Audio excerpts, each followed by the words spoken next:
Assalamualaikum warahmatullahi wabarakatuh. Perkenalkan, nama saya Khairul Anam. NIM saya G231210144. Di sini saya akan mempresentasikan secara singkat makalah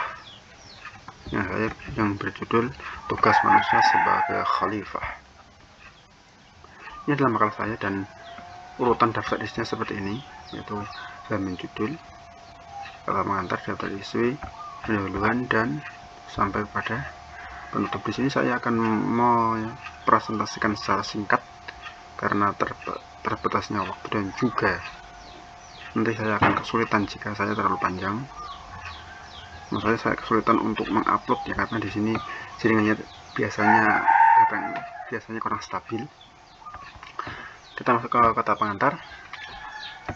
Alhamdulillah, bersyukur saya panjatkan kehadirat Allah Subhanahu wa Ta'ala karena sebab rahmat dan nikmatnya saya dapat menyelesaikan sebuah tugas pendidikan agama Islam yang diberikan oleh Bapak Muhammad Dili Ulami SPD MPDI selaku dosen penghapus. Salawat serta salam semoga selalu tercurah melimpah kepada baginda Nabi Agung Muhammad SAW yang telah membawa kita dari alam jahiliyah menuju alam ilmiah, sehingga kita semua bisa merasakan betapa indahnya dunia ini yang penuh dengan ilmu-ilmu pengetahuan.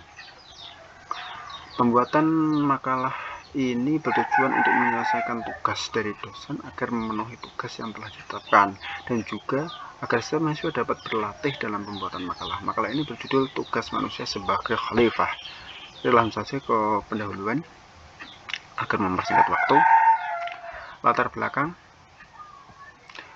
Agama Islam mengajarkan bahwa manusia memiliki dua predikat, yaitu sebagai Abdullah, yaitu seorang hamba pengabdi kepada Allah, dan yang lainnya adalah sebagai Khalifatullah, yaitu wakil-wakil Allah. Sebagai Abdullah, manusia sangat kecil dan tak memiliki kekuasaan, tetapi sebagai Khalifatullah manusia diberi fungsi sangat besar. Karena Allah Maha Besar, maka manusia sebagai wakilnya di bumi memiliki tugas, tanggung jawab, dan otoritas yang sangat besar. Wakil di sini bukan berarti bahwa Allah itu tidak mampu lalu mewakilkan kepada manusia, sama seperti seorang ketua yang tidak bisa menghadiri rapat, tidak mampu menghadiri rapat karena ada urusan yang lain, terus mewakilkan kepada wakilnya. Tidak seperti itu. Allah itu mewakilkan manusia sebagai khalifah itu karena untuk menguji manusia, bukan dalam rangka karena Allah tidak mampu, tapi lebih ke dalam rangka Allah ingin menguji manusia itu mampu atau tidak. Seperti itu. Manusia adalah makhluk yang sentral di planet ini. Selain penciptaannya yang paling sempurna dan seimbang di antara makhluk yang lainnya, seperti hewan, tumbuhan, dan yang lainnya, itu diciptakan semua untuk kepentingannya manusia, baik secara langsung maupun secara tidak langsung. Hak memakmurkan, hak mengolah bumi serta isinya diberikan kepada manusia sebagai konsekuensi logis atas kejadiannya memangku amanah Allah.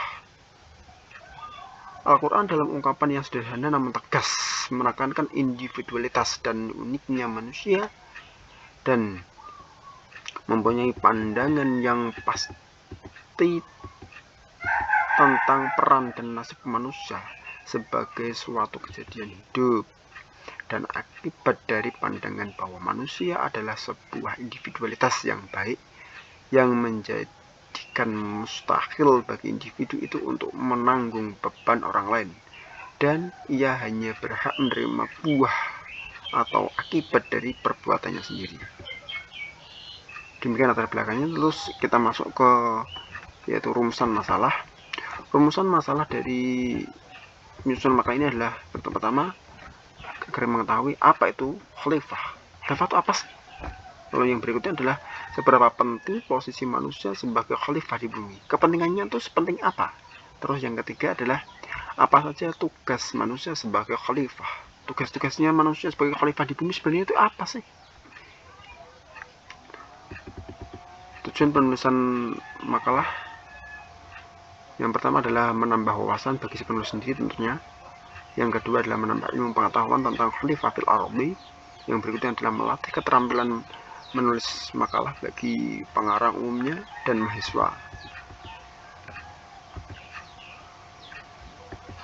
Lanjut ke pembahasan, yaitu pengertian apa itu khalifah. Di sini saya tidak akan menjelaskan secara detail, saya hanya singkat-singkat saja karena sebenarnya ini sangat panjang, 15 halaman. Ini jika saya datangkan secara detail, kemarin saya sudah mencobanya, cerita itu lebih dari 30 menit dan itu saya benar-benar kesulitan untuk menguploadnya. Oleh karena itu, kepada dosen pengupload saya mohon maaf sebesar-besarnya kalau saya hanya menerangkan sekitar 10 menit saja.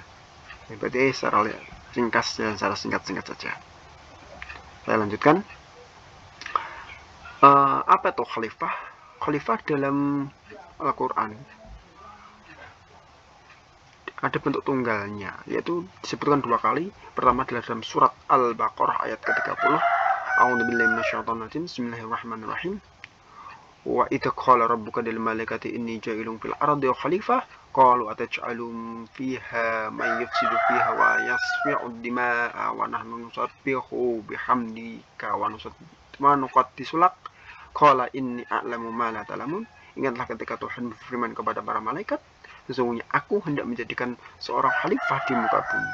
Mereka berkata, mengapa engkau hendak menjadikan khalifah di bumi itu orang yang akan membuat kerusakan padanya dan menumpahkan darah, padahal kami senantiasa bertasbih dengan memuji engkau dan mensucikan engkau. Allah Subhanahu wa taala berfirman, sesungguhnya aku mengetahui apa yang tidak kamu ketahui. Kamu di sini maksudnya adalah malaikat.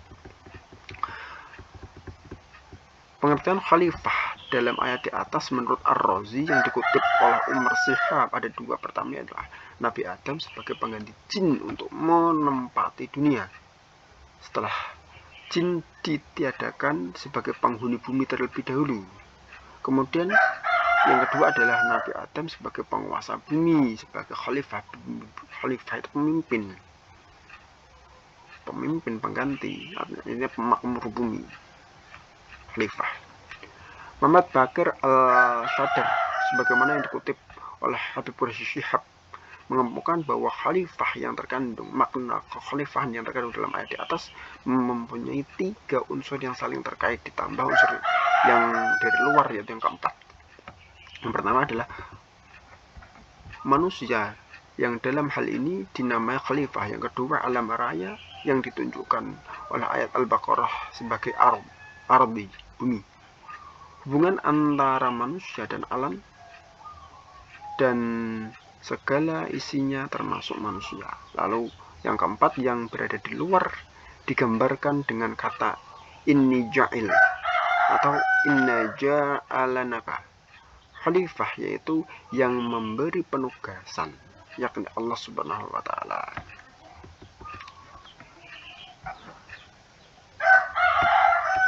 Lalu yang kedua yaitu yang disebutkan dalam surat Asy-Syad ayat ke-26. Bismillahirrahmanirrahim. Ya Dawud inna ja'alnaka khalifatan fil ardi. Ada kata khalifah di sini. Khalifatan fil ardi fahkum bainan nasi bil haqqi wa la tattabi'il hawa fayudillaka an sabilillah. Innal ladzina yadilluna an sabilillahi lahum 'adzabun syadidun bima nasu yaumal hisab. Hai Daud, sesungguhnya kami menjadikan kamu khalifah, penguasa di bumi. Maka berilah keputusan perkara di antara manusia dengan adil dan janganlah kamu mengikuti hawa nafsu karena ia akan menyesatkan kamu dari jalan Allah. Sesungguhnya orang-orang yang sesat dari jalan Allah akan mendapat azab yang berat karena mereka melupakan hari penghitungan. Jadi disimpulkan bahwa khalifah itu artinya sebuah pemimpin, pemakmur bumi, pengganti dari makhluk terdahulu dan lain sebagainya. Lalu kita masuk ke topik yang kedua, yaitu alasan menjadikan manusia sebagai khalifah. Ada beberapa alasan. Alasan pertama yaitu bahwa manusia itu adalah makhluk yang dipilih oleh Allah, yaitu termaktub dalam surah At-Thaha ayat 122. Bismillahirrahmanirrahim. Summastabahu rabbahu fataba alaihi wa hada. Kemudian Tuhannya memilih dia, manusia, maka dia menerima taubatnya dan memberinya petunjuk. Yang alasan yang kedua, bahwa manusia dengan segala kelalaiannya diharapkan supaya menjadi wakil Allah Subhanahu wa taala di bumi atau khalifatullah. Itu dalam surat Al-Baqarah ayat 30 tadi. Saya tidak perlu mengulangnya karena memperingkat waktu. Yang berikutnya adalah alasan yang ketiga, bahwa manusia sebagai kepercayaan Allah sekalipun resikonya sangat besar, yaitu diterangkan dalam surat Al-Ahzab. Bismillahirrahmanirrahim. Inna aradnal amanata 'alas samawati wal ardi wal jibali fa abaina yahmilnaha wa ashfaqna minha wa hamalahal insanu innahu kana zaluman jahula. Yaitu surat Al-Ahzab ayat ke-72. Sungguhnya kami telah mengemukakan amanah kepada langit, bumi, dan gunung-gunung, maka sungguhnya enggan untuk memikul amanat itu dan mereka khawatir akan mengkhianatinya, dan dipikul amanat itu kepada manusia. Alasan yang keempat, untuk itu manusia kemudian diberi kemampuan untuk mengetahui semua nama dan konsep-konsep benda dan konsep benda yang mereka sendiri pun tidak mampu. Karena itu mereka bersujud dan hormat kepadanya, yaitu ada dalam surat Al-Baqarah ayat ke-31. Bismillahirrahmanirrahim. Wa 'allama Adama al-asma'a kullaha summa raddahum 'alal malaikati faqala anbi'uni bi asma'i haula'i in kuntum shadiqin. Yang artinya, dan dia mengajarkan kepada Nabi Adam nama-nama benda seluruhnya, kemudian mengemukakan kepada para malaikat, lalu berfirman, Allah Subhanahu wa ta'ala berfirman, sebutkanlah kepadaku nama benda-benda itu jika kamu memang benar orang yang benar. Lalu tugas khalifah sebagai apa sih? Maka di sini sebenarnya saya menguraikan agak banyak, karena saya langsung saja ke intinya supaya lebih mempercepat waktu. Karena jujur, jika saya terangkan detail, saya benar-benar kesulitan untuk mengupload karena di sini sinyalnya masih agak kurang stabil. Maaf sekali Bapak. Secara umum, tugas khalifah itu satu adalah tamkin dinillah, yaitu menegakkan agama Allah. Kita bisa lihat dari surat Syaf ayat 14. Bismillahirrahmanirrahim.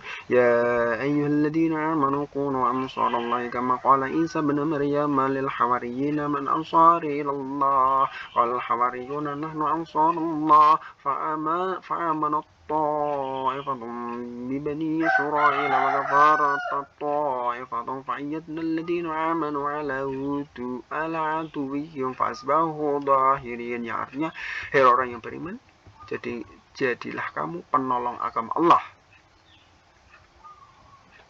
sebagaimana Isa bin Maryam telah berkata kepada pengikut-pengikutnya yang setia, siapakah yang akan menjadi penolongku untuk menegakkan agama Allah?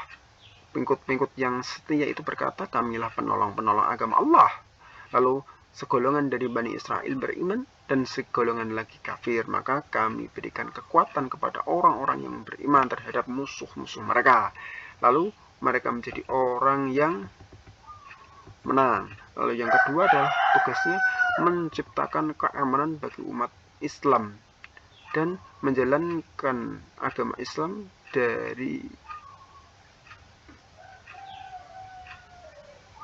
ancaman-ancaman orang kafir. Kita tahu bahwa dari dulu ketika baginda Nabi Muhammad SAW itu menyebar luaskan agama ini, itu benar-benar diperangi oleh orang-orang kafir. Ada dalam surat An-Nisa ayat 83. Bismillahirrahmanirrahim. Wa idza ja'ahum amrun minal amri awil khawfi ada'u bi walau rudduhu ila ar-rasuli wa ila ulil amri minhum la'alimahu alladhina yastanbitunahu minhum walaula fadlallahu 'alaikum wa rahmatuhu lataba'tum asy-syaitana illa qalila.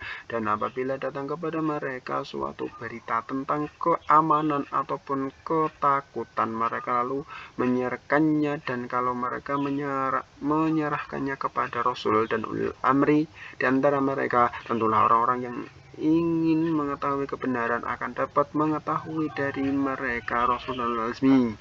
Kalau tidaklah karena dunia dan rahmat Allah kepada kamu, tentulah kamu pengikut syaitan kecuali sebagian kecil darimu. Lalu tugas yang ketiga adalah menegakkan sistem ibadah.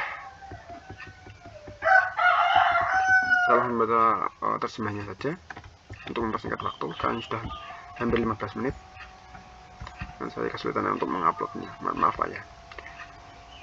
Yaitu dalam surat An-Nur ayat 55, dan Allah telah berjanji kepada orang-orang yang beriman di antara kamu dan mengerjakan amal-amal yang soleh, dia sungguh-sungguh akan menjadikan mereka berkuasa di muka bumi, sebagaimana dia telah menjadikan orang-orang yang sebelum mereka berkuasa, dan sungguh dia akan mengubah bagi mereka agama yang telah diridhoinya, meneguhkan bagi mereka agama yang telah diridhoinya untuk mereka, dan dia benar-benar akan menukar keadaan mereka sesudah mereka dalam ketakutan menjadi aman sentosa. Mereka tetap menyembahku dengan tiada mempersekutukan sesuatu pun dengan aku, dan barang siapa yang tetap kafir sudah janji itu, maka mereka itulah orang-orang yang fasyik. Yaitu tugas yang keempat, yaitu menerapkan undang-undang yang ada dalam Al-Quran, sebagaimana yang ada di dalam surah An-Nisa ayat 135. Yang tugas yang kelima, yaitu berjihad di jalan Allah atau jihad fisabilillah, yaitu termasuk dalam Al-Quran surat At-Taubah ayat ke-38, yang artinya, hai orang-orang yang beriman, apakah sebabnya bila dikatakan kepadamu berangkatlah untuk berperang pada jalan Allah, kamu merasa berat dan ingin tinggal di tempatmu? Apakah kamu puas dengan kehidupan dunia sebagai ganti kehidupan di akhirat? Padahal kenikmatan hidup di dunia ini dibandingkan kehidupan di akhirat hanyalah sangat sedikit sekali. Demikian uraian dari makalah saya. Mohon maaf sekali saya benar membatasi waktunya, karena jujur saya akan sangat kesulitan untuk menguploadnya. Kita sampai kepada penutup. Kesimpulannya adalah, apa sih tugas khalifah? Secara umum maka kita dapat menyimpulkan ada 4 tugasnya. Yang pertama, mohon maaf, bukan tugas ini. Yang keempat, ya ada 4 ini adalah alasan manusia ditugaskan sebagai khalifah. Yang pertama, bahwa manusia itu adalah makhluk yang dipilih oleh Allah Subhanahu wa Ta'ala. Yang kedua adalah bahwa manusia dengan segala kelalaiannya diharapkan supaya menjadi wakil Allah di bumi atau khalifatullah. Bahwa manusia sebagai kepercayaan Allah sekalipun resikonya besar. Yang keempat, untuk itu manusia kemudian diberi kemampuan untuk mengetahui semua nama dan konsep benda yang mereka sendiri pun tidak mampu atau tidak diberikan itu. Lalu ada pun tugas-tugas khalifah di muka bumi. Yang pertama adalah tamkin dinillah. Orang yang tadi di atas tadi sudah sangat lengkap. Menegakkan agama Allah, lalu menciptakan keamanan bagi manusia, bagi umat Islam, khususnya dalam menjalankan agama Islam dari ancaman orang-orang kafir. Kita tahu bahwa dulu itu ancamannya sangat besar dari orang-orang kafir. Yang selanjutnya adalah menegakkan sistem ibadah dan menjauhi sistem dan perbuatan syirik, menerapkan undang-undang yang ada dalam Al-Quran termasuk sunnah Rasul SAW. Lalu yang terakhir adalah berjihad di jalan Allah. Saran dalam penyusunan makalah ini, bukan mungkin tapi pasti banyak kesalahan-kesalahan dalam penyusunannya. Mohon maaf kepada dosen pengampu serta teman-teman untuk membantu merevisi agar makalah ini lebih sempurna dan sebagai proses pembelajaran menuju kesempurnaan. Kritik dan saran sangatlah diperlukan guna memperbaiki kekurangan makalah ini. Itu saja yang dapat saya sampaikan. Saya sebenarnya ingin hanya 10 menit, tapi ternyata molor jadi sekitar 20 menitan. Tidak masalah. Semoga saja saya diberi kemudahan untuk menguploadnya. Sekian dari saya. Wabillahi taufiq wal hidayah. Wassalamualaikum warahmatullahi wabarakatuh.